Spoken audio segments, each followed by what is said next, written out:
Putrajaya and the police have filed a civil forfeiture suit against ex-PM Datuk Seri Najib Razak, his wife Datin Seri Rosmah Mansor and several others in relation to the jewellery, cash, handbags and luxury vehicles said to have been bought using 1MDB funds.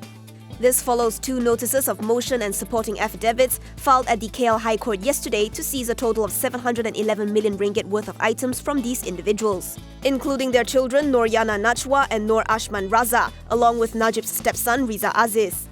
Sources told theedgemarkets.com the action was a follow-up to the seizure of the valuables by police last year at properties within the Bukit Bintang area and Najib's personal residence in Langkat Duta after Pakatan Harapan won the 14th general election. The entire haul was valued between 900 million ringgit and 1.1 billion ringgit, with the jewellery alone estimated to cost some 440 million ringgit. Finance Minister Lim Guan Eng says the repatriation of 1MDB-related assets from the US and Singapore will be used to service 1MDB's 51 billion ringgit debt burden. In a statement, Lim says the debt includes the amount of interest borne and loans from the MOF used to repay 1MDB's debts. Lim says the repatriation of these assets is the first step towards resolving issues that surround 1MDB. He also highlighted that these assets were repatriated to the government through legal processes, proving that the 1MDB-related wrongdoings have indeed occurred. To recap, yesterday the US government had returned some 237 million ringgit given up by Riza Aziz link Red Granite. In addition, a Singaporean court had also instructed 50 million Singapore dollars in 1MDB-related funds to be returned.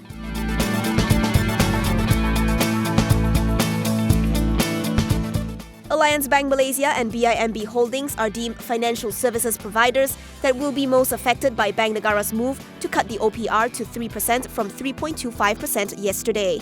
Hong Leong Investment Bank and MIDF Amanah Investment says this is based on the 2 lenders' high mix of variable loans at some 90% each. Hong Leong analyst Chan Jit Hong explains the impact of an OPR cut on banks is largely dependent upon the composition of variable and fixed-rate loans, proportion of current account, savings account and other deposits, besides non-interest income ratio and exposure percentage to overseas markets.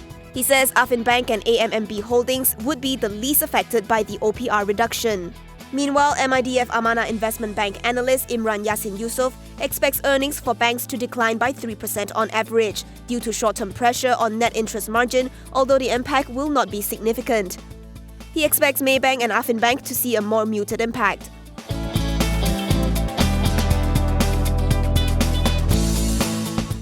Singapore-based ride-hailing company Grab has reportedly mandated several banks to approach potential investors to take minority stakes in its financial services business as it looks to spin off the unit, Reuters reports. Citing 2 people familiar with the matter, it said banks and insurance companies are among the potential investors in Grab's financial services business.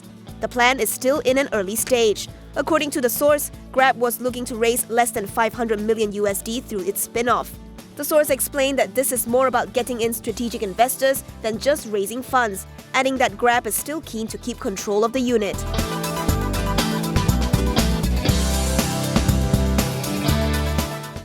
Taberna Group has bagged a contract to build 2 blocks of service apartments from Southville City for 178.2 million ringgit.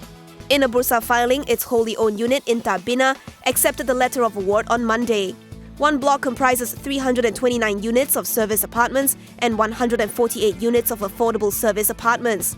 The other block holds 488 units of service apartments. The completion period for Phase 1 and Phase 2 of the project will be 30 and 31 months respectively from the date of commencement. Barring any unforeseen circumstances, the group expects the job to contribute positively towards future earnings.